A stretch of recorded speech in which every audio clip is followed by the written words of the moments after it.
Welcome to Reality Tea Times 2, the podcast where we discuss all the trash reality TV we love to hate. I'm Tanika, and today we are finally getting into B90 territory with the very first episode of B90, which was last week. And, well, 2 weeks ago by the time, almost 2 weeks ago. But I am ready to talk about this show. So we don't have any hot goss in the top of the episode. So just as a reminder, we are going to be doing the first episode of B90. Then we're going to get the toes in there because there's 3 episodes of toe. We're going to get the toes in there. And then we'll go back to B90 and we should be pretty on track by that point. So we should be pretty good.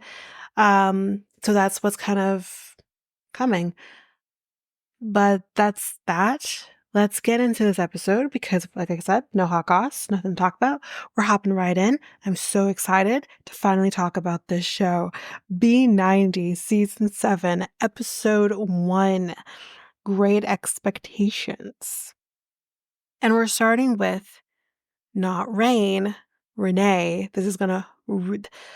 I have a family member with the name Rayne, so it's going to be really tough for me. Renee, 37, from Espanola, New Mexico, and Chidi, who is 33, from Lagos, Nigeria. So, we first meet her with her chickens. She loves animals, but her favorite are chickens. She has, and I hope I got all the numbers correct, she has 130 chickens, 5 ducks, 5 dogs. She got some cats and a horse. She's got a lot of animals. But, like I said, she loves chickens the most. She's like, I try to give them all attention because they get jealous. Like, she kind of like, you look at one and then they're kind of looking at you like, hello, what about me? And then you gotta like give that one attention too. Like, she, instead of being a cat lady, she's a chicken lady. Cause wow, the things that are to come with this woman when it comes to chickens, let the chickens live. Okay? I'm so happy. This is gonna be great. So anyway, she has 2 kids. Her son Devin, who change the name. Her son Devin. It's not the name. It's just the person I think of when I say that name. Who's 8 years old, and Lexi, who's 16. She is a little bit of a loner, she says. She said, it's not that I don't like people. I personally don't like people, but that's just me. I like certain people. Like, you know what I mean? But is it that so much that those people might think she's a little weird? She's a little weirdo. There's nothing wrong with being a weirdo. I think being a weirdo can be fun. This one takes it to a whole new level. We'll get to it.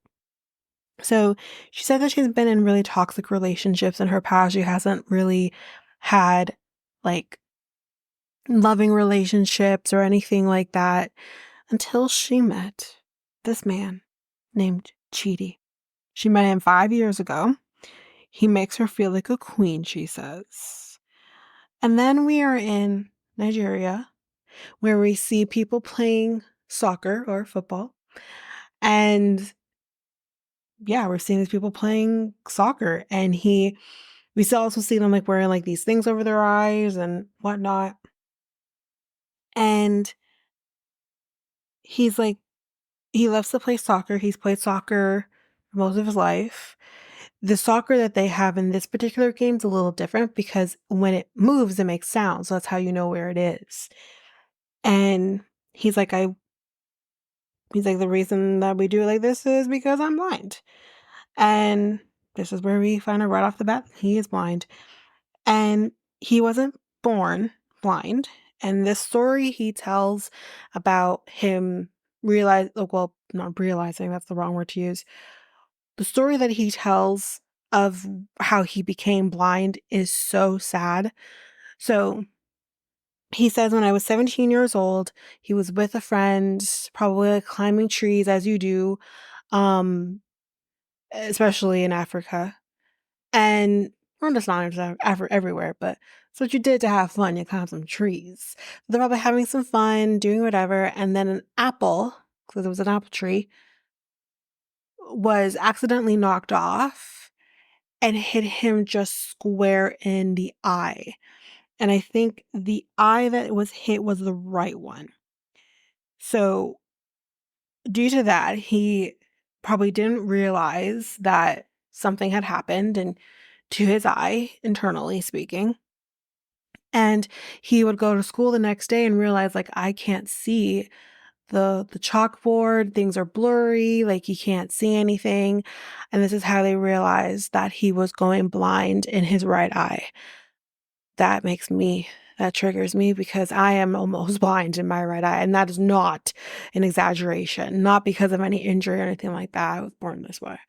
Um, but then due to the fact that obviously with you kind of losing your vision in your eye, you can lose your peripheral vision. Again, I totally get this. I had to do tons of testing on my eye to figure out where my peripheral vision is. It's nothing crazy. It's not invasive, but like you know, you just hope you can pass the test kind of thing, right? So because of this though, it does mess up your peripheral vision. And he unfortunately tripped and fell and hit his left eye on the edge of a table. And then he lost his vision in his left eye. So now he is completely blind. I can't even imagine the the um the sadness, potentially the depression that came along with that. Finding like kind of realizing now like I'm not going to have my sight back because of these very like not crazy accidents. They were bad, they were accidents and things that can happen to anybody. I mean, hell, I had been hit. I think I got hit in the eye with an apple because my aunt had like a farm and we would do like things during like Thanksgiving and stuff. And we would go out and like, I don't know why the hell we were having an apple fight, but that's what happened. And I got hit in the eye with an apple. And it's it's painful. It's painful. I can't imagine like having that be the last thing that happens before losing your sight. And I know as a person like who has not the greatest eyesight, um like your eyesight is so important. So any little thing that happens to your eyes, you're like, oh my God, oh my God. Like, you know what I mean? So I can imagine him just probably like maybe initially being so cautious about his eyes and everything, and then probably getting so comfortable, like, "Okay, I can do this." And then just another thing happens. It's so sad. Like, I've really felt for him, and I think we're gonna find out how he kind of coped through this happening to him. We'll get to it. But, um, they went to the hospital after it happened, and they said there was nothing that they could do. This is it. But he says he kind of explains what he sees, and he says, like, he can kind of see, like, a white cloud that's in front of his face, this kind of spark of colors, and here we go again, 90 Day Fiancé. Now, since we have a blind person, let's demonstrate what they see on camera, and it's constant, and I'm already sick of it because we've only had 2 episodes. And I'm like, "Oh, so we're gonna go do this?" So it's kinda like what we did with David on, B90 last season. What we did for those people who watched Love After Lockup, they did the same thing with the deaf girl on that one. I can't remember her name right now. They did the same thing there too. And it's just like, co whose bright idea? Like, I don't need to see things through his eyes to know he can't see shit, you know? I don't need to hear things through David's ears to know that he can't hear shit. I know what it means to be blind. I know what it means to be deaf. And you taking away that sensory doesn't do anything personally for me. Kind of sick of it. And I feel like it kind of exploits them too. I'm sick of it. I don't know about anybody else. It was fine if you do it like the one time to just show, or in David's case here, but it's once is enough. Constantly doing it is, I'm not about it. I'm over it. Anyway, so he says being blind in Lagos is definitely very hard. It is the largest city in the entire continent, and there's a lot going on. There's a lot of cars, a lot of movement, so he's like, it's very important to have your stick to know like where you're going. But I can also imagine like it's not even that. It's just like, it's not like places in other countries, especially in Africa. We saw it with Cameroon. We've been to Nigeria many times, and it's not like being here in like North America where there's a little more order, you know? And you're not going to have necessarily something flying at you, hopefully. But in these places, like you could potentially have something just kind of just flying at you, and they don't know your situation. They don't know who you are. And they're just, or if you could see or not see, and it could just cause accidents. That's scary. And I think that part is more important to show that someone being blind in one of the largest cities in the entire continent, let that come into perspective. Africa is a huge ass continent, is probably the more educational, because you just don't think about that. And then you see it kind of, and I'm there like, oh my God, he's gonna be okay. Like, of course he's gonna be okay. He's been doing this for, almost 20 years. But it's, that's scary. But he manages. He seems very self-sufficient for the most part. And I think that's great. And but yeah. So he says that he is a Christian. He thinks that kind of helped him through his impairment, kind of having that higher power to kind of help you kind of real, because again, if something like this happens to you, it's like, why me? Why me? Why does, in this case, why does God put me through this all the time? And again, God doesn't, the thing to say is God doesn't put you through things that you cannot handle. But I think like that's a really important thing that he has. He has whatever works for him, and this is what works for him. And his faith in that is very important to him. And the reason I stress this is because of what's to come in a minute. Her attitude towards certain things, we'll get to it. But this is very important to him. So it's like he isn't giving that up for anything. He just isn't. And clearly, like, kind of like when you're dealing with something traumatic, whether it's by accident or something you potentially put yourself through or whatever, you find something that you can latch on to that is constant.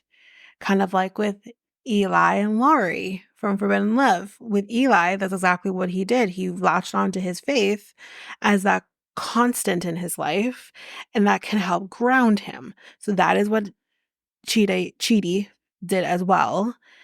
He had this traumatic experience happen to him that's going to forever change his life. And he found that constant in his life that he can use to ground him. He isn't giving that up for anything or for anyone. So he says that he is afraid to tell Renee. Sorry, he was afraid to tell Renee that he was blind. She did not know that he was blind for a time. We'll get to that in a second. He didn't even know that she was white. And again, it's like, okay, we guys are talking, okay, as a Black person, right, in a country that is multicultural, I could pick up a phone and know when I hear a black person versus a white person for the most part. Again, though, if you hear like Michael, what's his name again? Michael Donald, this thing, the singer, right? Is that the right name? I know the name. I don't know why I'm not getting. I think that's it. Michael McDonald. Yeah, that's it. Michael McDonald. If you have him, you think that's a black man when he sings, but he's white. So sometimes that can go a little fishy. Rick Astley, same thing. I did not know that man was a white man, a ginger at that. I didn't know for a time. Obviously, I know now, but like for a time, I'm like, he's white. Like sometimes that can throw you. But again, as a person who probably, or again from an African country that predominantly has probably mainly black people. It's not like South Africa, where I think that's fairly multicultural for the most part, or somewhat. It's not like that. He don't know what a white person sound like, I guess. Like, I don't know. So he thought she was black, I guess. I don't know. But he's like, I didn't know she was white. I didn't know. So they don't know. And we go back to her and she tells us that, listen, so I sent him like some regular pics.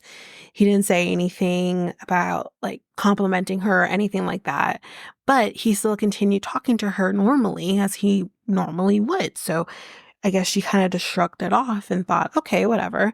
But then she sent him some more raunchy pictures, in particular a picture of her ass, and he definitely did not comment because he can't see it, but she doesn't know he can't see it. So she got a little bit upset. As he says, she lodged a complaint with me. Like it's a business or something. And that's when he had to finally say to her, okay, I'm blind. Now, if someone told me that they were blind, it wouldn't make or break anything. I wouldn't think any differently. None of that. Like, that doesn't matter to me. And I think for the average person, that wouldn't matter to them for the most part. Like, you are taking on quite a bit. But what I didn't expect is her reaction to finding out that her boyfriend is blind, and that reaction being, I was so happy that he fell for me and not how I look. We're going to know more about where her head's at, the fact that this man is blind. Of course, we have talked about it when we introduced the cast of B90. But she is ecstatic, y'all, that he can't see her. He has he has some concerns that maybe she doesn't fully understand how hard it could be being with him with his impairment, that she doesn't have the full grasp of what that means. And again, like, she would be taking on quite a bit, especially a person who would already be vulnerable coming from Nigeria to the States. You're already vulnerable as it is, or any foreign country outside of the States, you're going to be already vulnerable as it is. But then add the fact that this is a person who has an impairment and is just even more, you know, vulnerable because of that. And she seems to have a very busy lifestyle. She's a mom. She has a million chickens. She has like the whole thing.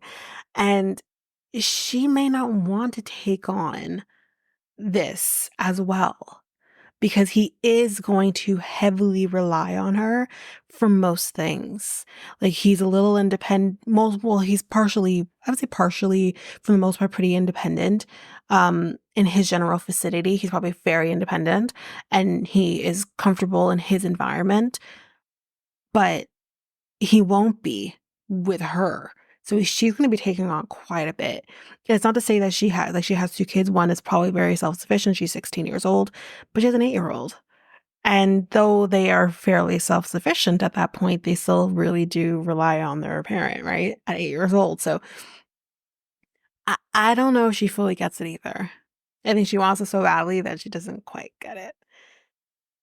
But we're going to really get into her mind here with this next scene.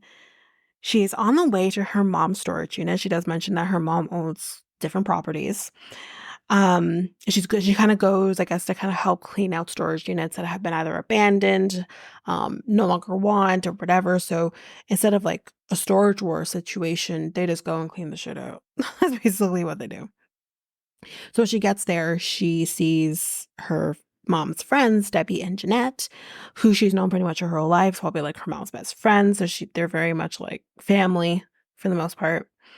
And she's like to them, yo, listen, when he said he was blind, it just hit, you know? It hit. Like, I want this guy forever. She is turned on by the fact that this man can't see diddly shit. He can't see squat. She is so happy. So happy. He sees a cloud and spark color and perfect. She's happy about everything she's hearing. And like one of her mom's friends are like, so wait a minute. Is that the attraction? Like, are you attracted to the fact that the man like it's her kink. She didn't even know it was a kink. It's a kink. She's like, no. I'm not just into the fact that he can't see anything. I'm also into the fact that like it's about him too. And I'm sure I believe her. But I'm telling you, I'm serious. I'm going to get really gross here. So if you can't handle that, skip ahead 10 seconds. But if you're here with me for this long ride, then let's do this. When this man told her he was blind, she got so wet to the idea that this man can't see anything. Like, seriously. Like, I've never seen a person. I don't know if I've ever heard of a person say, "Oh my god, you're blind." Perfect. I've never heard that before. And it just kind of goes to show where she's at in her head. We're gonna get so much deeper. She makes Mike from Squem, whatever, look so normal. Because remember, he loved aliens too. She makes what's his face's dad? What's his name? What's his name? The one that had like the Love After Lockup crossover, she makes that dad look so sane. So sane. Okay. Like he's fun. He's a little scary. But we're gonna get into it. So they she's like, I used to be one that would like want to hide behind things because she was insecure. And I believe that. I believe she is definitely an insecure person. I think we can all a lot of us can relate with her on that. But that's kind of where this all comes from. And she's like, when I would be intimate with somebody, most likely was wearing a shirt, lights better be off. And it's, again, maybe that's partially her insecurities. I mean, I have my insecurities. I'm sure anyone listening to this have their insecurities. But I think also, like, it depends on the person who you're with. I think that a person who you're with can make you feel comfortable. There may be someone else that you may have been with, maybe you didn't feel comfortable with them. Like, I think it also depends on the person, and she has mentioned that she had toxic relationships, so maybe she just never felt comfortable with them. But at the same time, like, okay, if you're intimate with him, he's still gonna feel things. Like, you know what I mean? He's still going to feel your body. He doesn't have to see for that, you know? But basically, she will basically be like, I can leave the lights on, but the lights will be off for him. Like, that's basically what it comes down to. It's so weird. It's so weird. But she says with Chidi, she could just come out the shower and not worry about it because he can't see anything. She's like, I'm gonna be so like fierce. She's gonna be so ready. So her mom's friends ask, have you done any research about people with impairments, and in particular people who are blind, to kind of know like what exactly you're getting yourself into? And she just goes on the defense so quick. She's like, well, if you go out, I'll help him, whatever, no big deal. But like, he is self-sufficient. You need your potatoes peeled, he's got you. You want your dishes washed, he's got you. Like, he can do things. Like, I don't have to worry about everything. But then they also ask about like cultural differences, religious differences. And she says, like, I'm not really concerned, but like culturally speaking, which I think she meant to say religiously speaking, because what she brings up is more about the religion. But anyways, she says, um, when it comes to that, it doesn't matter because we have the same God. What? Because I question, because then she follows it up with this. She says, she herself is not a Christian. Okay, fine. He is, as we know. She's like, I have seen the truth that is not in the Bible. Oh, okay. What truth? All ears. I'm open. I'm ready to go because I'm not saying I believe everything that's in the Bible. I'm not saying I disagree with everything that's in the Bible. I think it just depends on your interpretation of the Bible. Um, but I'm all ears. What truths have you seen with your own two eyes that we don't know of or has not been in the Bible? What's that? She says there's a whole other galaxy out there. So you've seen that with your own two eyes? Okay, okay, okay. Continue. She says there are aliens, UFOs, Illuminati. And these are things that people need to understand if you even have a chance. What? Now, do I believe that there are life forms on other planets? 1,000%. Do I think they're little green men, you know, that we see in like Toy Story? No. Do I think that there are UFOs and flying things up in the sky? Yes. Do I think those things can be explained? Sure. Do I think they cannot be explained? Yeah. I think there's a healthy space for skepticism, right? Now, the Illuminati, you lost me. You lost me.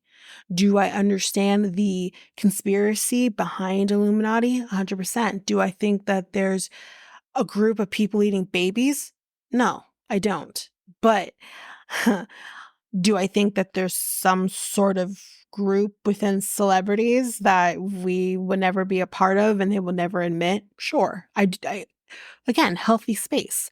But what does the Illuminati have to do with God or even the aliens? Because I never heard Big Mike talking about Illuminati, nor that man's father whose name Sam. Sam. Is that it? Is it Sam? That's his name? Um, I never remember him talking about Illuminati. Now, I do remember him talking about alien and UFOs, and the fact that he had a UFO potentially in his lawn. I know this, okay? But I'm confused about the Illuminati. Where does that come in, and where does that belong in this? I'm confused. Help me understand, because I don't understand. So she says with that, I believe that I can change his mind. You know, she's going to change his life and fully open him up. Okay, there's more. They're like, okay, but he's a Christian. He's gonna want to go to church. Like, you're gonna have to go to church because he wants to go to church. Which, by the way, no, she doesn't. She does. She can support him and through his journey, through his religion, but she doesn't have to go to church every Sunday like he might want to. But then again, someone has to get him there. You might as well just go in there. I don't know.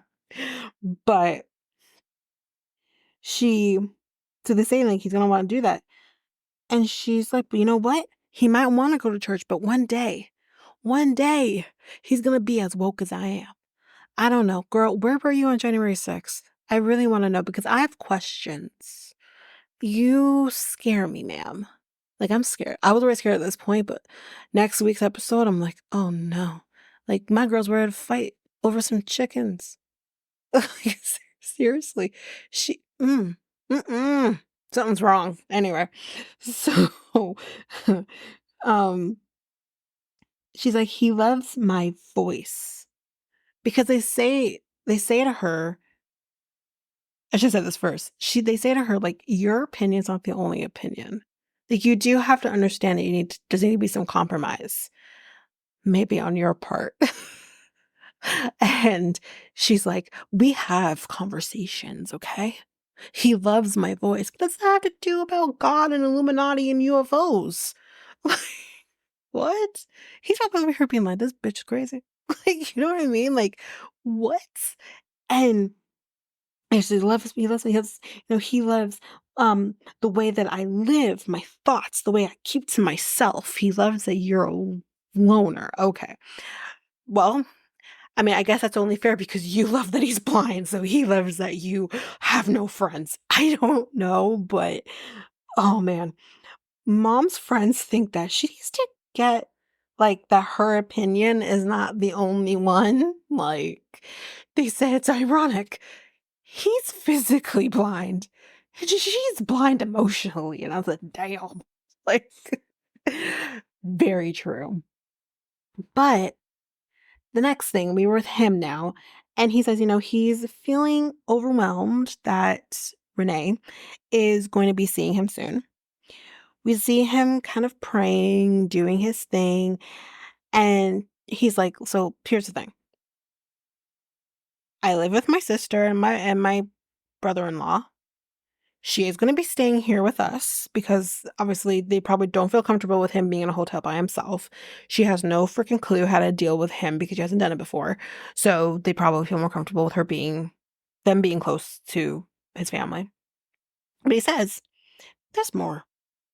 So the thing with me being a Christian, he said I wasn't always really strong in my faith. He probably really got into that more with just kind of dealing with everything, with his impairment. And she he says, since I'm reborn, I will not be having sex with any woman until I marry them. Point is, he didn't tell her that they ain't having any sex and that they will be sleeping in separate rooms. He says he was nervous about this because he kind of wanted to have a conversation in person. Okay. I'm not one to be like, listen, I came all the way over here, so I should be able to sleep in your room with you and have sex with you like you owe that to me. I'm not one of those people. I hate that because that happened. I think it happens to a lot of women who are, especially with men, who think they are just owed this because I came so far and it's gross. He's allowed to be celibate if that's the choice he's made. He's allowed to do that. But I do think you should have had the conversation with her. And if she wants to be a gross American woman, which sometimes most of them usually are, who want to have their fun and not think about anybody else, because that's where I think we're headed with her a little bit here. Um, then that's up to her. If she wants to end this relationship because she doesn't want to be patient or anything like that, then that's her problem. But you should tell her. Like, you should tell her so she can prepare herself for where she's heading and what she's going into. My girl she probably didn't buy lingerie, but my girl could have bought some lingerie thinking she's gonna get some, and then she doesn't get some. Then she would have spent like $50 and up on lingerie because why are they so expensive? Who knows? But like, gosh. Um, he does say that he hopes that she understands his commitment to God. Nope. She's not gonna understand that because she thinks you ain't woke enough. So she's not gonna think that this is at all fair. Like, I'm just saying. Um, he's talking to his sister, and prior to their kind of conversation, his sister does say, listen, I've never had an American woman in my house before, so I'm a little bit excited. Okay, why? He does tell his sister, I am hoping to settle down with someone, in particular, Renee, but he is not planning to propose. He feels like he needs a little more time. And he says the reason he thinks he needs a little bit more time is because there are things about her that are a little bit concerning, in particular things about her character. Yeah. Yeah. Um, he doesn't think that, um, she thinks before she opens her mouth and speaks. That's funny. And she's very temperamental. Oh, yeah, we're going to see it. Let the chickens live. Don't forget the sniff, y'all. Don't forget the sniff. She's temperamental. And he doesn't want to put up with that. He doesn't think, and he shouldn't have to put up with that. But he's hoping that maybe them being together physically will be helpful for them through this. We shall see. We shall see. But that is that for them. Guys, we were talking for 35 minutes, roughly, just about these two. Because they're going to be great, y'all. They're going to be great. All right.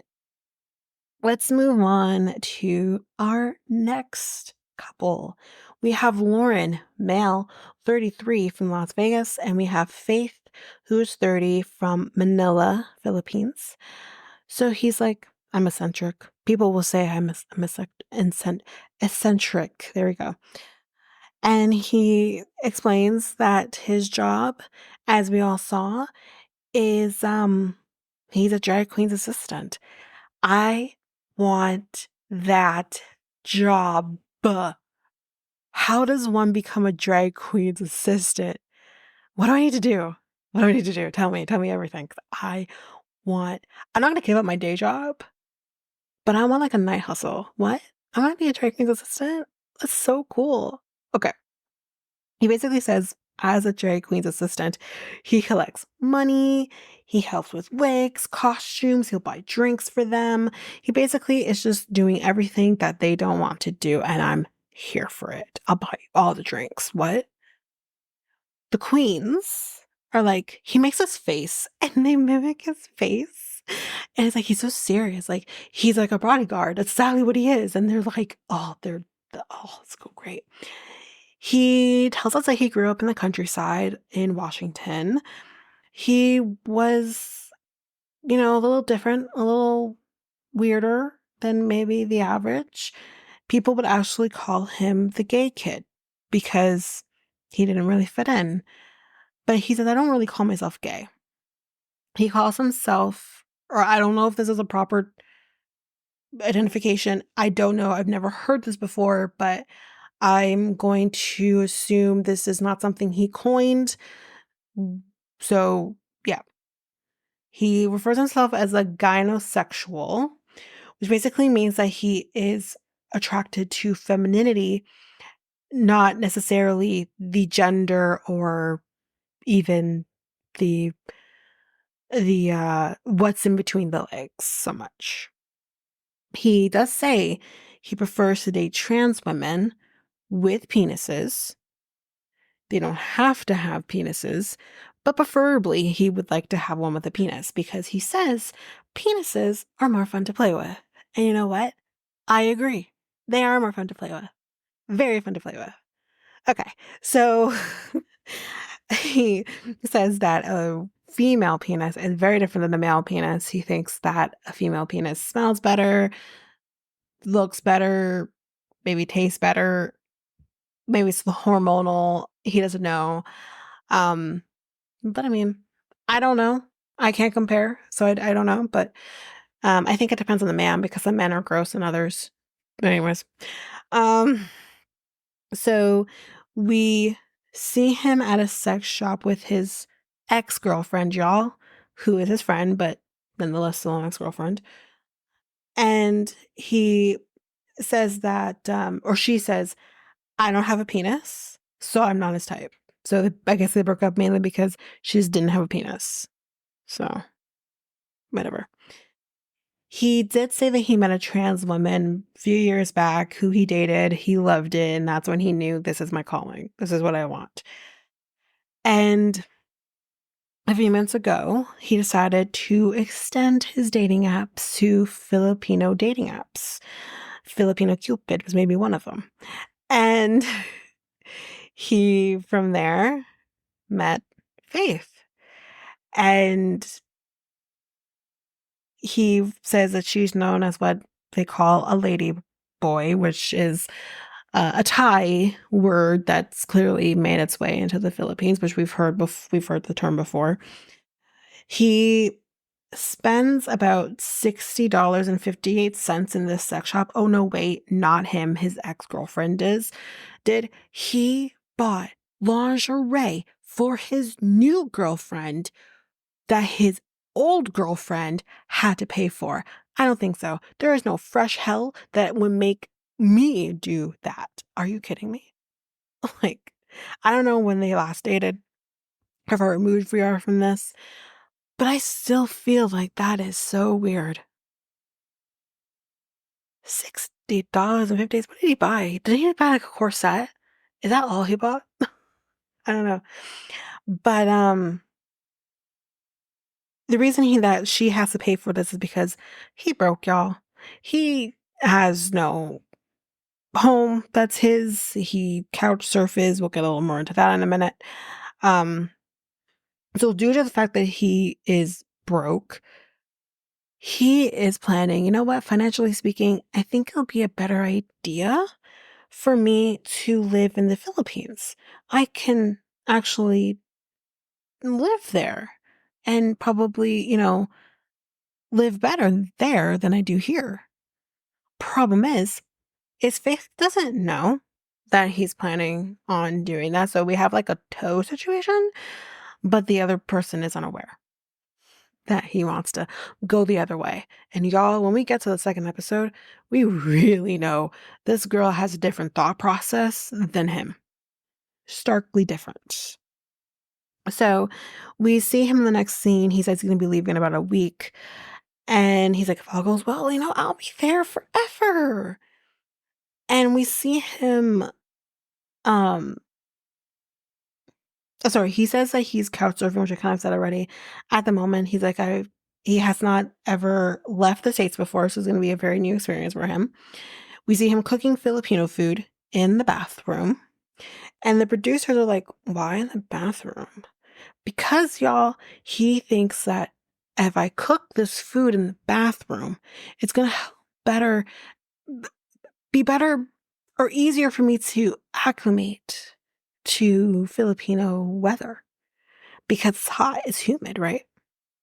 So they're like, so you just sit in this room while the food's cooking? It's like, no, I don't sit. I work out. I work out in this room while the stuff is going because you're not just gonna be sitting around in the heat, right? You're gonna be moving around and whatever. So you gotta get used to that. I know the heat's different in Vegas. I know it's more of a dry heat, but what? Like what? Like you what? I don't. Okay. So he said that he's been doing this quote unquote training for about once a week for however long he's been doing this. And then he eats some of the shrimp because he's making shrimp. And he says it's a little harder to eat the shell. Are you supposed to eat the shell? I don't eat shrimp. I don't eat quote unquote bottom feeders. But aren't you supposed to take the shell off before you eat? Like I thought any one time I've seen people eat shrimp, it's usually the shell's off. Like you can cook it in the shells, like that's whatever. But don't you usually take the shrimp out the shells? Like, what? You don't eat those eyeballs? I always think they're eyeballs. I don't know if they actually are. But you know what I mean?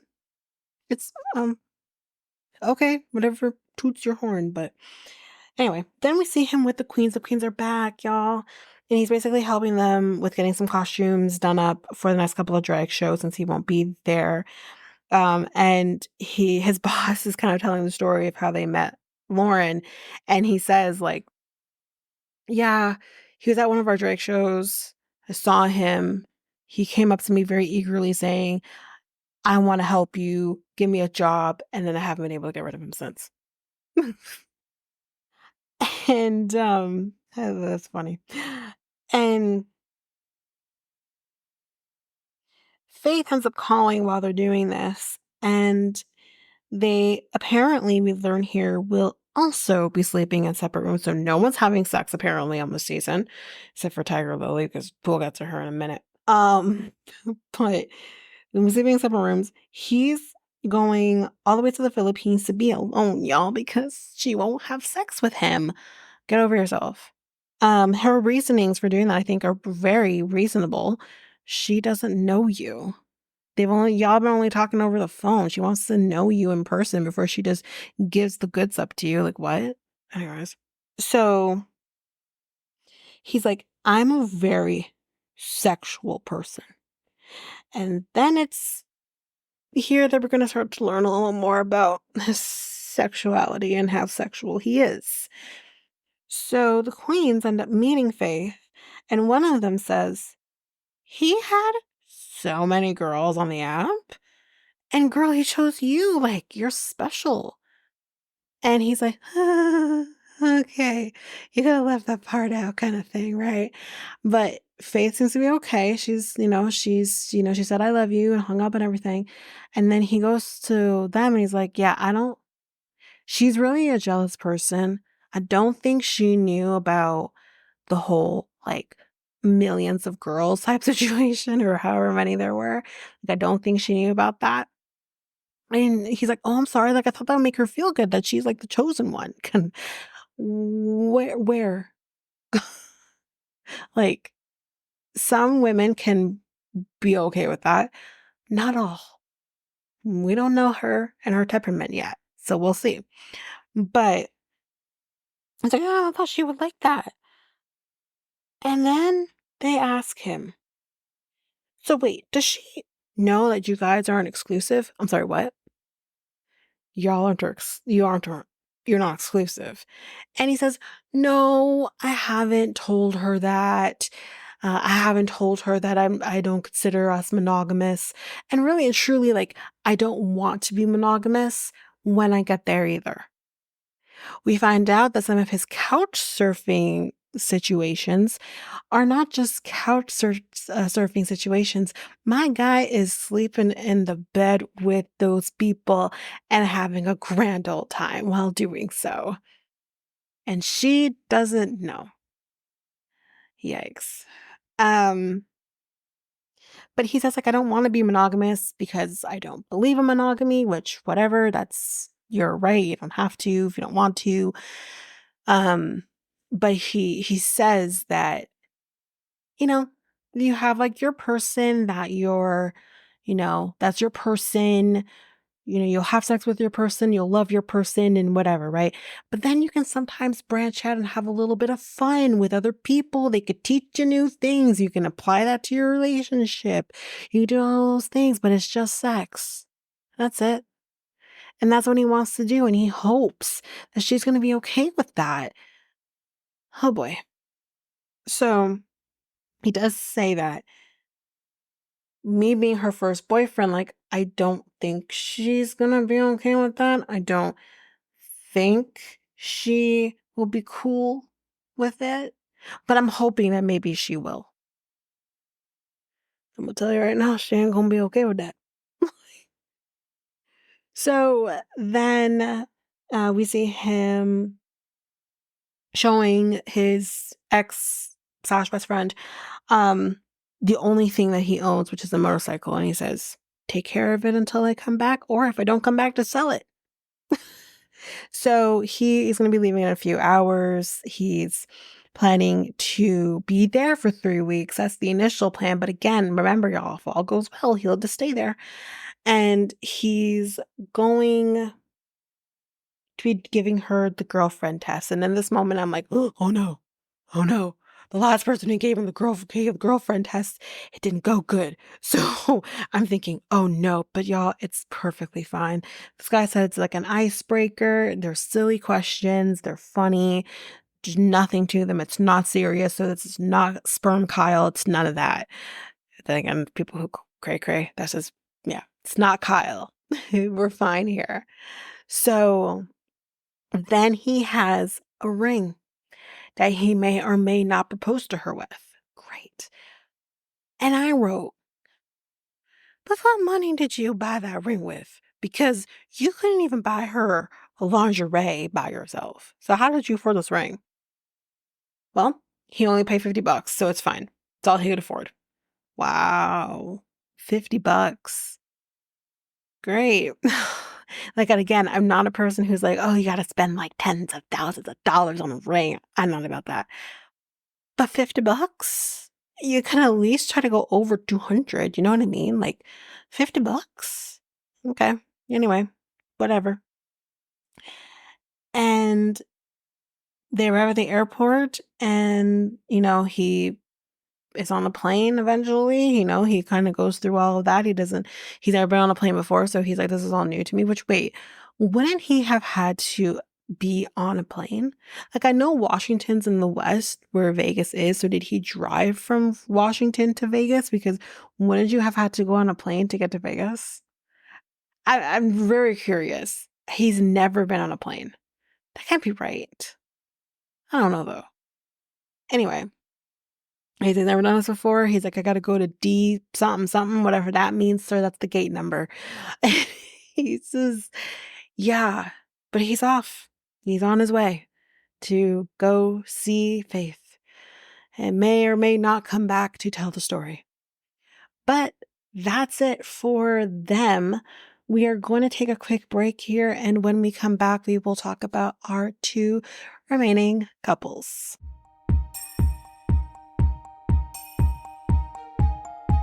Hi everyone. So I have a new song for you to listen to. This song is by Sophia Stevens and the song is called Forever. And the song, of course, I found on the Podsafe music directory. And if you like the song, you can go down to the show notes where there will be a link to the song for you to listen to and download, including the link to the Podsafe music directory, which is on the World Podcast Network. But that is that. I'm going to play the song for you now.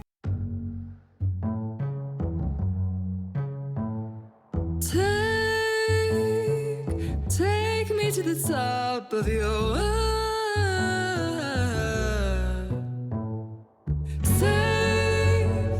Save all of your words for a different girl. I'm not the one for your passions. I am the one who's revolting.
wanna fight you, I don't wanna hurt, but you felt the passion, you fell first. I don't wanna fight you, I don't wanna hurt, but you live in a bubble and you'll only make me worse.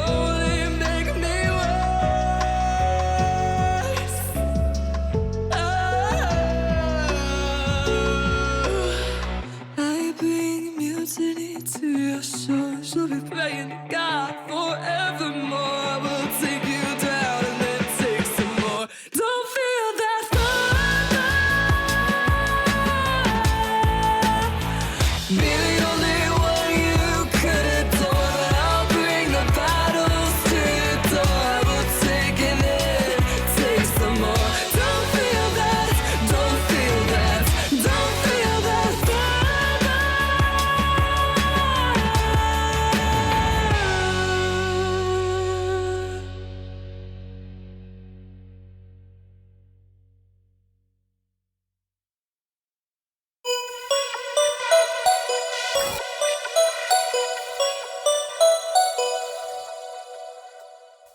And I am back. So let's finish up this amazing, amazing new season, her first episode of this new season. And let's start with Tigerlily and Adnan. Tigerlily, 41, from Frisco, Texas, and Adnan, 22. He's from Jordan. Now, I want to do this right off the bat because first time I heard this name, I'm like, Tigerlily? You mean Tigerlily from Peter Pan? Like, that's where we got this from. Now, apparently people have been asking some questions. She did an AMA during the first episode. I will post this on our socials as well so you can see for yourself. Because let me tell you, she was the cutest little baby. But someone asked her a question and they said, is Tigerlily your real given name? So she says, yes, my legal name, let's stress that, is Tigerlily. So she legally changed her name to a character on Peter Pan, Tigerlily. Okay. I was born with a Japanese name, and the name is Mariko, but changed it later in life. And she says, want to guess the reason? Reason 1, it means something derogatory in another language. Reason 2, the person who named me poisoned, killed, and stole from someone that I care deeply about. So her parents? Reason 3, I'm all about freedom and think we should pick our own names. That is what she said. So, yeah. I will post that to our social so you can see for yourself as well. But yes, legally speaking, her first name is Tigerlily. Okay, let's get to it. So she's got money, y'all. We see her in a jewelry store and we're about to find out how much she's about to put down on a watch for her mans. She says spending money for her, it's like spending money on health stuff, things that are important for one's health, like sunglasses because you have to cover your eyes from the sun, or shoes because you have to walk somewhere, right? Like you can't walk on bare feet because then you're gonna hurt yourself, right? And cars. Don't forget cars because we need to drive ourselves to those places that we will walk on that we'll need the sunglasses for. Yep. She's not real, y'all. She can't be real. Where do they find her? She's sad, but incredibly amazing television. This is going to be great, y'all. Okay, so she is buying this watch for her mans, like I said, and this watch costs $26,500 USD. Let's take it, she says, just nonchalant. She's like, oh, okay. Yeah, let's get it. Like nothing. Like nothing. If I have to buy something that's even $100, I'm like, am I sure? My girl's just like, okay, yeah, let's do it. $26,000 on a watch.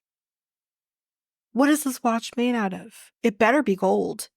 I'm telling you right now, there better be some gold. I mean, the band is gold, the face is gold, the little hands that move are gold. Everything is gold, okay? What the hell? So, um, she said that her life has, been a little difficult. She's had some issues in life. She kind of goes through that with us. She said when she was 30 years old, she met a man, she got pregnant, and she ended up marrying that guy because that's the thing to do, right? You get pregnant, then you're gonna get married because we live in the 50s. And um she said that he was very controlling. She couldn't have any friends. So we're about to find out who her friends are currently. She decided that she said she stayed in the relationship for as long as she did because of her kids. She has 2 kids. But she got tired of that. Good for her, and she got divorced. And the divorce took about 4 years to finalize, but she is a divorced woman. And she vowed to herself that she would never get married again because, again, something like that would be very traumatic and you wouldn't want to put yourself through something like that again. I totally get it. But then she met Adnan. He's definitely hot. He's perfect. They're on video call all day long. They've only been talking for 4 months, but it is the best relationship ever. 4 months? Yeah. A relationship for 4 months feels like bliss. And then it goes to shits. You gotta wait the year, okay? To see if said relationship goes to shits. And she's like, "Oh my god, this is so perfect. He's so perfect, but it's only been 4 months." Yeah, because on his best behavior. What do you mean? Um, and she is okay. She tells to us that she's a certified handwriting expert. And she says you can tell a lot by a man or by handwriting, just in general. She's like, for example, you can see if they're a serial killer. Oh, I get it. She's like, if they're sensitive or potentially even good in bed. But when she reads his handwriting, she doesn't clock whether or not he is good in bed. And the producers ask, like, so what about, like, do you, can you see if he's good in bed? And she says, oh, I couldn't tell that because he writes his Y's like printed. He doesn't do like cursive. So I can't really tell if he's good in bed. What?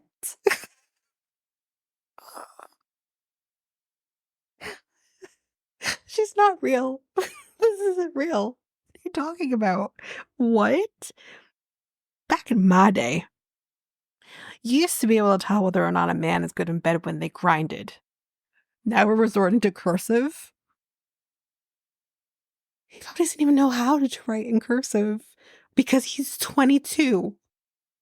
I don't know what they do in the school systems in Jordan, but over here, they took that out. They just added it back.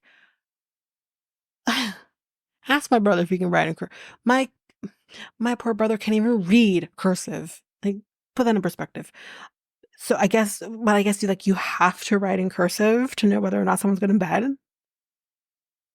Okay. I'm gonna see how my boyfriend writes. Does he write cursive?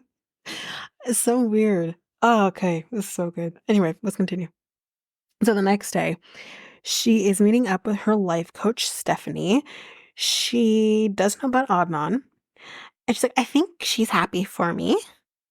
She's about to not be happy for you. She she she tells Stephanie, so guess what? I plan on marrying him on the first day that I get there. So wait. First of all, Stephanie's like, well, why? Just why would you do? Yes, good question. So, a person who had a traumatic marriage, a traumatic divorce, who vowed they would never get married again, decides it is a good idea to get married to a 22-year-old. Let's remember, when she got pregnant at 30, he was like 12. Okay, 22-year-old. Okay, back to that. On the first day you land in Jordan because religion, because that's why everybody, if it hasn't been clear, my girl just wants to get married on the first day so she can have sex. Guess who else did that? And it didn't work. A little person named Laura, who's somewhere in my province. Stay over there, because I think she's in London. Stay there. Okay. London, Ontario, by the way, guys. And that didn't work. My girl couldn't even use a vibrator without that guy being like, but wait, it's just, what is happening? So anyway, yeah, Stephanie's like, but why? So, oh man, okay. And she's like, but why not? Everything I just said. This poor soul is. I laugh because I don't want to think of the darkness that could come out of this, but I'm laughing because I'm like, what? What do you mean? Why not? Because you don't know him. You haven't even been talking to him for a year. You've been talking to him for 4 months saying that this is the best relationship ever. And you think like this is going to work. I love the show. So, yeah, she says, why not? She's like, we want to be married and be together forever. So there is no reason to not do it. Yeah. Okay, wait. Okay, wait. So because you guys have said we really want to get married and be together forever, so like, why wait? Let's just do it now. No, no, you can still wait like a year or two. And you can still be together forever, but just like wait to make it official. Like, I'm just, why? Why not? Oh no. Okay. Um, so this is so good. She's like, I can't be in like the same room with him until we get married anyways. And there you go. We can't have sex until we're married. And yeah. Okay. I get he's hot. He's really hot, sure. Um, and yeah, sure, maybe you want to do, what did Laura and what's his face call it? What do they call it? They called it jiggy jiggy. That's it. You may not be able to jiggy jiggy with him until you're married. Why did they call it that? Um, I'm sure he didn't even know how to jiggy jiggy properly, but anyways. And we're gonna go, this is gonna get so much better, guys, about jiggy jiggy. She's like, I get all of that, but she's still gonna be like, but like, I really want to do those things. So the only way I can do those things is if I marry him. Okay. So more on that now.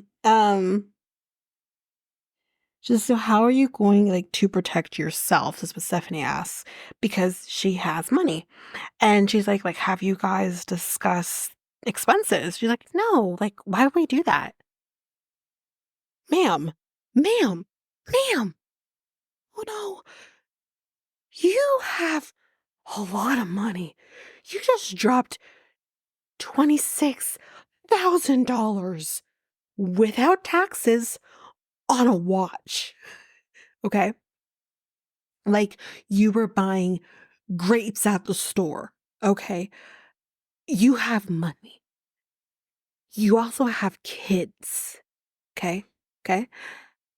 And you have done this shit before, and that ended horrifically. That's why this woman needs a prenup. Of all people who need a prenup, it's her. This is when one needs a prenup. What is happening here? She needs to have one of her friends be a lawyer. Look, I'm so confused because we're going to get to it. All of her friends are service providers. So she pays her friends. And I'm not making fun of that. I understand she didn't have friends because she was alienated from people in her previous relationship. I totally understand that. But she pays her friends. She needs to also be paying a lawyer to be her friend too, because shit. And her lawyer friend would be like, sweetie, you need a prenup. Like, right now. You need to protect not only yourself and your assets, but your kids. Why would I do that? She says. Okay. She's like, I think I'm a good judge of character.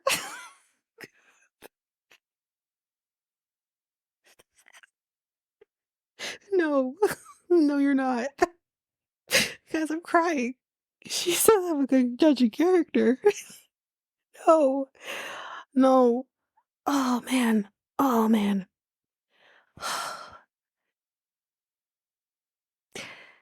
Due to the fact that you've been in a toxic relationship prior, means you do not have a good judge of character because you're not picking up those red flags. Now, there are people who wear masks and can still be duped 100%. And I do think that's partially what happened here with her. But it's because of that, you're forever cautious. My girl threw caution to the damn wind and said, YOLO. What is going on? And she's like, I can read people. Girl, you can read handwriting, not people. Those are two different things. Are any of those requirements narcissists? Can you read if they're narcissists? Because, and she's like, I know I can trust him. I don't see the risk in it because you can't trust nobody, girl. There ain't a person on planet Earth that you can just trust all willy-nilly, okay? I don't even trust myself. And you're over here being like, I can trust him. What? Like, I don't trust you. Let's be real here. I trust my boyfriend 70% of the time. There's still 30% there where I'm like, mm, mm, mm. And that's just me protecting myself. And I haven't dealt with the traumas that she's dealt with. She out here being like, I trust him 100%. Yeah. No risk here. It's fine. It's fine. Like, I'm so confused. She should have kept her divorce lawyer as her friend because Jesus. Anyway, then in the next episode, we see that she is having a bachelorette party because marrying this guy in the first day. As we said, her service providers are her friends. So we got her esthetician, her hairstylist, her life coach, Stephanie, which we've met before, her lash girl, and her injector. These are her friends. These are her motherfucking friends. This poor girl. Like, I feel for her because clearly she, as we know, was in an abusive relationship. She was isolated from people. These are the people who are her friends that she, told everything to for the most part. And unfortunately, she pays for them. She really does. She pays for her friends, and that is sad. But I don't want to be sad, y'all. I want to be happy. This is ridiculous. Like, oh man, this girl, this poor girl. Anyway, the hairstylist and the esthetician are going to be going to Jordan with her because, well, they want us to think it's just for moral support. This is Chantel on Single Life, y'all. She needs her twerker and her hairstylist to come with her because I got to look good. That's all this is. Like, this is, like, I do think the difference, though, between twerker and hairstylist is that these two really do seem to care for her. Like, they do seem to care for her. But let's not pretend that they're not coming because, you know, Lash Girl can do your lashes before you leave. You know what I mean? Like, that's no issue. Your injector girl, she can do that before you leave too. My hair and my makeup, though, that needs to be done on the day. So, yeah. Anyway, um, so for the wedding, he has 200 people coming on his side for the wedding, and she has 2. Again, very sad. And she, what I think we're going to get a little bit more of clarification here a little bit because she explains that the first day that they're there, it's merely to sign the marriage contract so that they will be married. But then they're actually going to be doing a full-blown celebration on the 2 days later. And that's when she'll have 200 and whatever people coming. She gets lingerie as a gift from one of the friends, not sure for who. And they're like, you know, I hope like Adnan like approves of that because I mean, I guess even in the bedroom you still have to be somewhat modest. I don't know. I don't know. But they do ask, I think, a very important question, but we're gonna get her response in a minute. And they ask her, is he a virgin? Like, has he had sex before? And she's like, well, why are you asking me? Because who else are we asking, my girl? We're asking you. And she's like, I don't know. I don't think it's important to know. Sorry, what? I want to know. If my man was a virgin, I want to know. For the mere fact that, like, are you experienced or are you not experienced? What am I getting myself into? Like, I'm not going to make or break whether I'm with you, but, like, I kind of want to know where I'm at, you know? And she's like, I don't think it matters. And she's like, I'm not worried about compatibility in the bedroom. I would be. Because what if you're not compatible? And she's like, you know, her sex life before, it was no good. And she's like, it's basically kind of going from like ground beef to filet. But how do you know? You actually might be going from ground beef to meatloaf. Because maybe he's not that good in bed. Because maybe he's never had sex before and doesn't know what he's doing. You know? Like, what if it's 2 pumps and he's done because he's a virgin?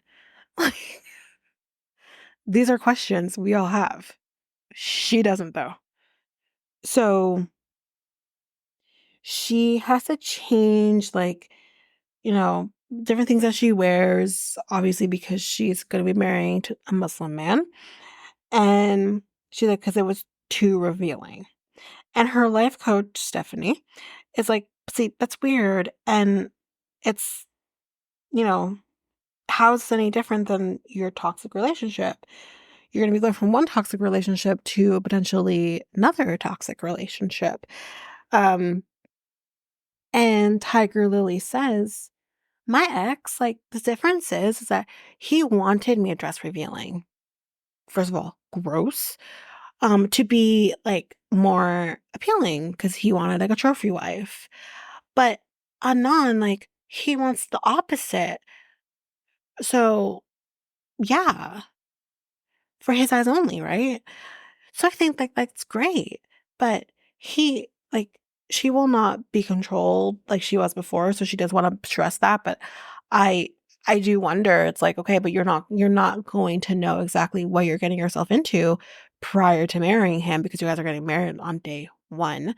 And you're not going to know what you're getting yourself into. you could be, or she definitely is, making a mistake here, and it's gonna be too late. You're gonna be married to him. Then again, you can leave Jordan and never go back, and then it's no different because you won't be married in the eyes of the states anyway. So, yeah, whatever. But that is that for Tigerlily and Adnan. Let's move on to our final couple of this episode. I can tell you guys already that I like him. We're going to talk about Brian, who's 51 from Harvard, Illinois, and Ingrid, who is 32 from Brazil. So he has worked for Uber now for about 7 years. Of course, he's a rideshare company.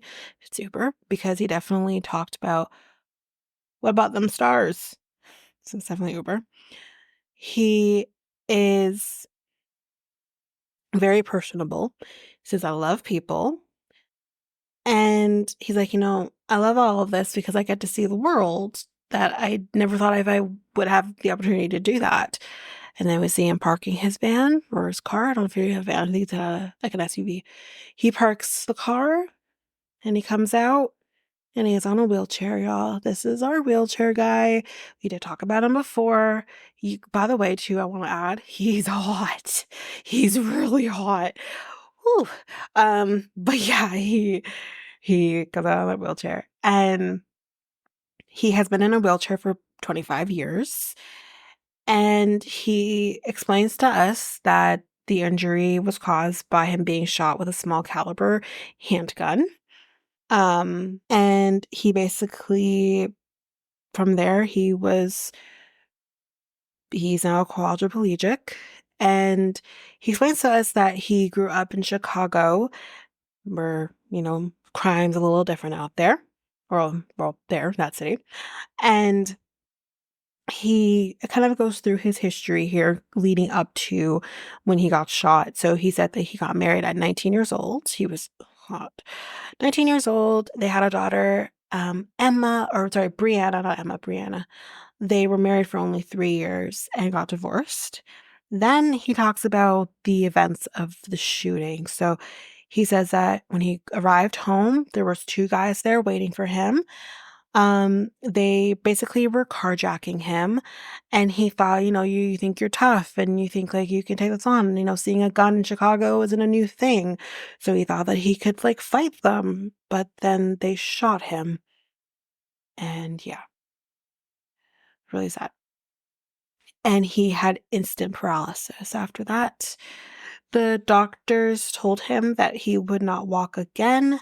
He does explain that his hands don't work the same anymore.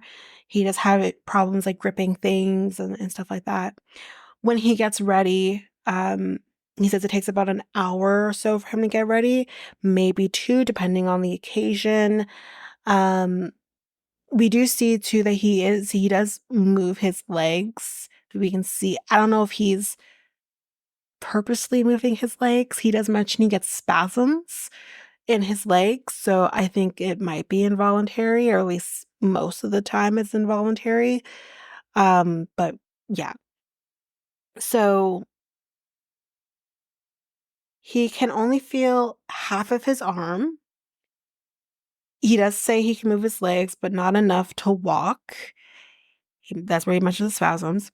He looked for ways to get more active, and with that, he discovered wheelchair rugby. And he has done so amazing in this that he's been a part of the U.S. team for wheelchair rugby, and he started traveling internationally. And he went to like 10 different countries. But then when he went to Brazil, he fell in love with the country, y'all, he says. I think he fell in love with the women. But anyways, he fell in love with the country.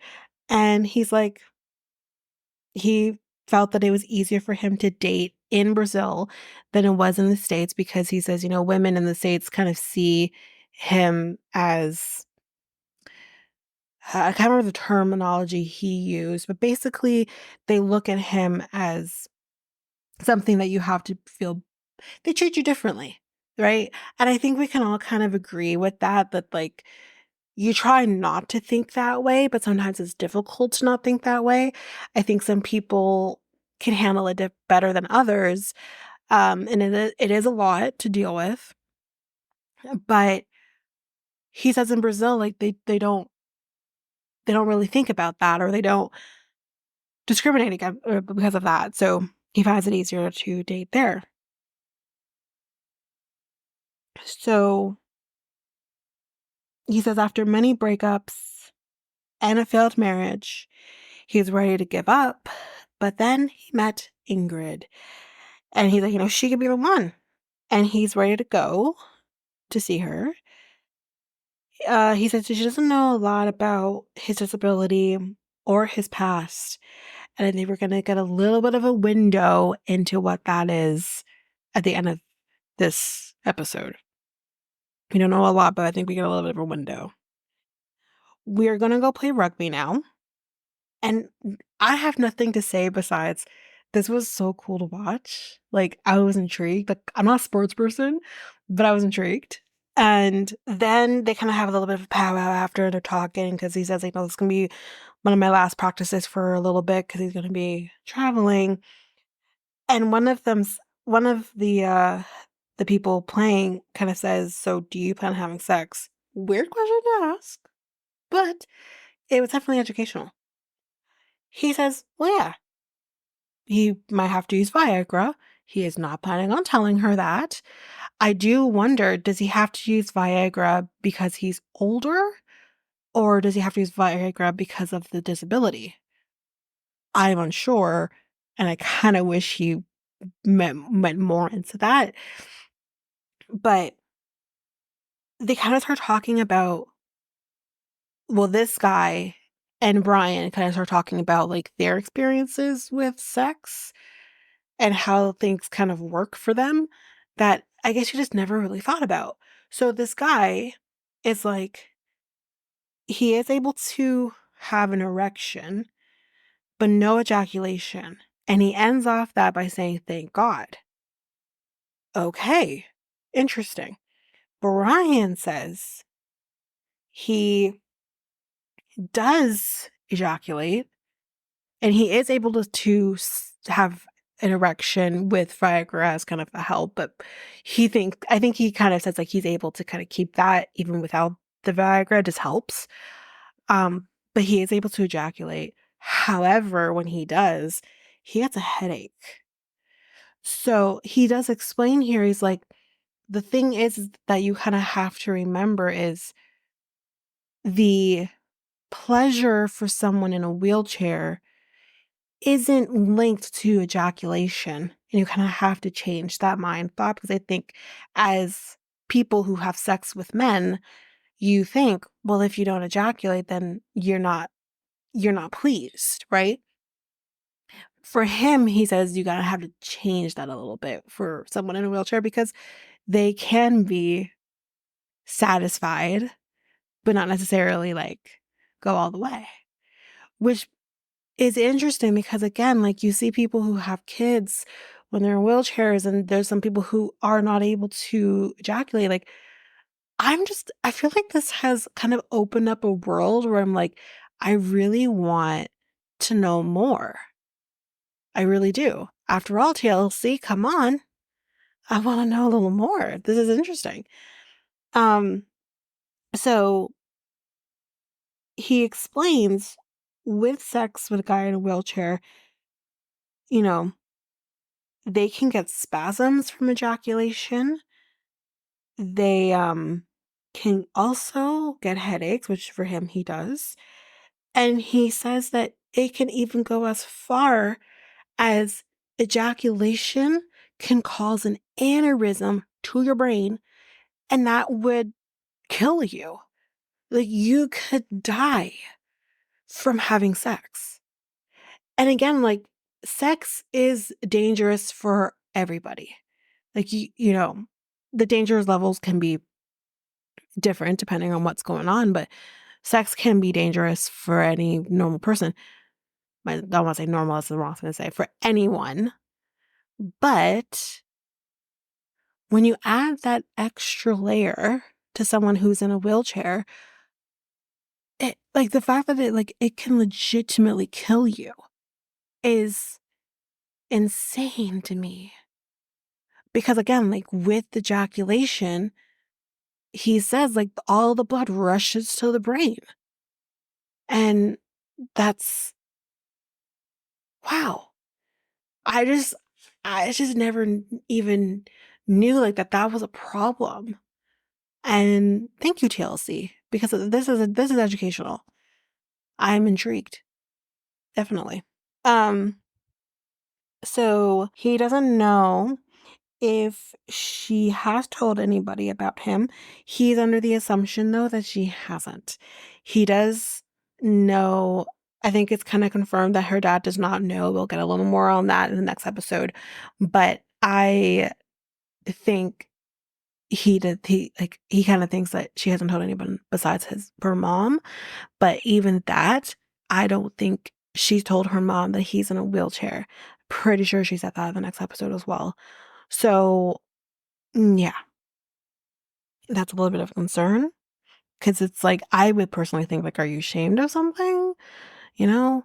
But, um, then we see him packing up to go to Brazil. He's leaving for Brazil today. And he has gifts for her kids. It was very sweet. He's going to, I wrote it down and I know I'm gonna, okay, where she's from, sorry, y'all, it's very remote. He's concerned about his chair because there could be some dirt roads. He doesn't know, like, how accessible it's going to be for him.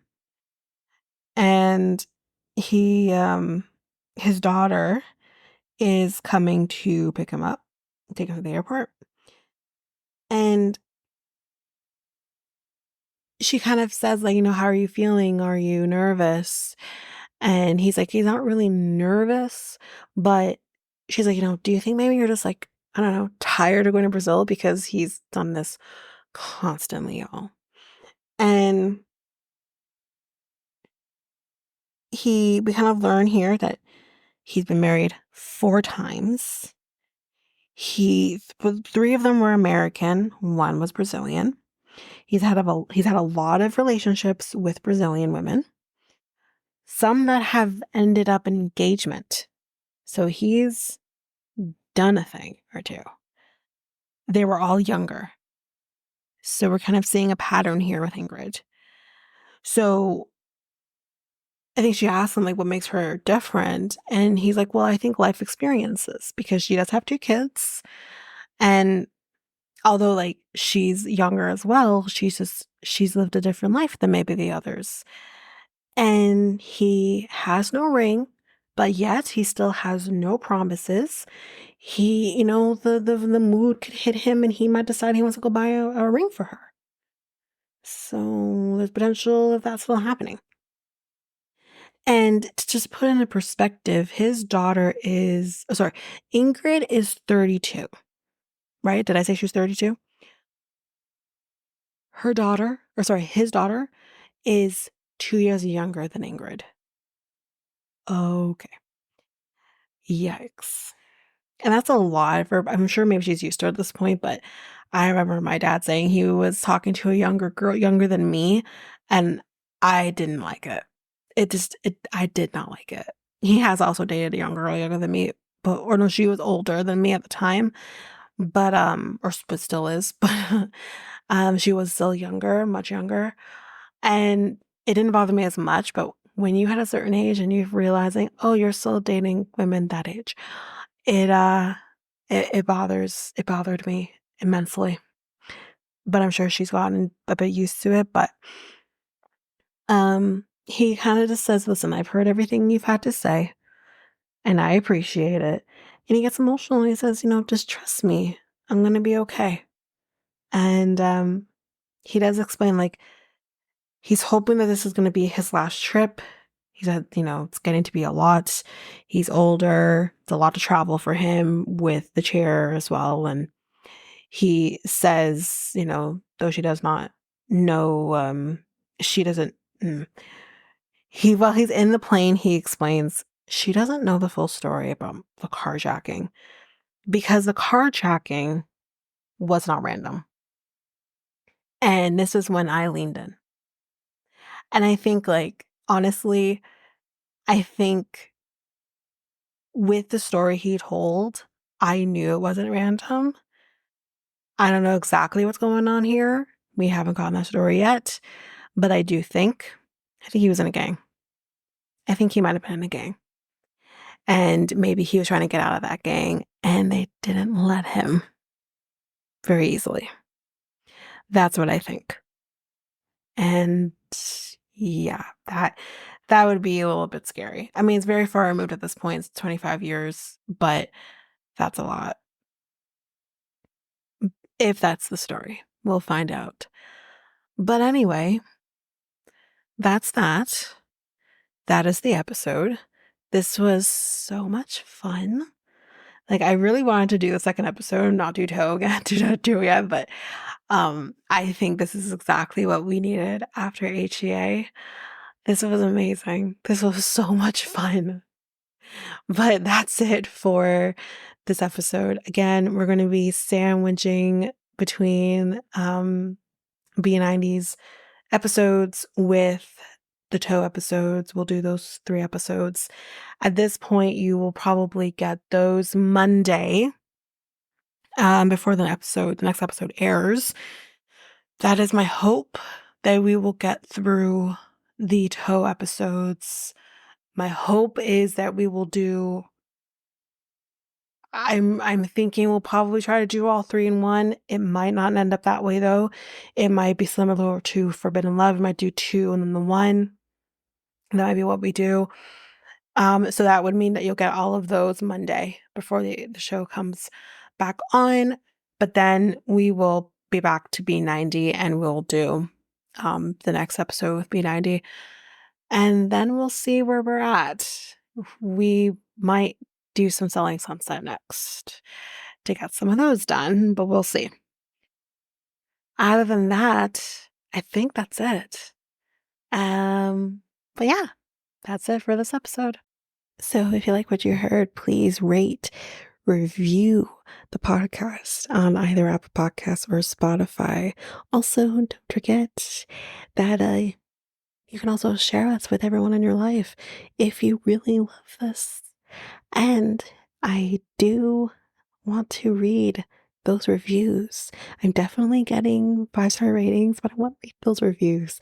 So send me those reviews and I will read those 4 and 5-star reviews on the podcast. Also, we're on every one of your favorite podcast apps. Every one of them, including, you can find us on YouTube at Reality Tea Times 2. If you want to connect with us, you can do so by going to either Facebook or Instagram at Reality Tea Times 2. You can also find us on Twitter, TikTok, Reddit at Reality Tea Times 2 Pod. We also have our email, which is at realityteatimes2 at hotmail.com. Definitely want to hear from you guys. And we also have our new website where you can listen to all of these episodes. You can review the podcast on there as well. You can connect with me in any way, all the stuff. It's all there, and you can find me there at www.realityteatimes2, all spelled out,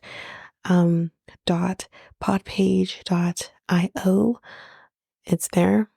And don't forget, I also have my other podcast with my friend Mikkel, Next Take Podcast, where we talk about all kinds of different topics. But you can find us on any of your favorite podcast apps over there as well. Or you can also go to YouTube and you go to Next Take Podcast, as well as our website, which is solo.to/Next Take Podcast. So yeah, there's that, and that's basically that. And again, don't forget, if all of this information is overwhelming, we do have all of the links, everything in our show notes. But that is it for now, guys. Thanks. Bye.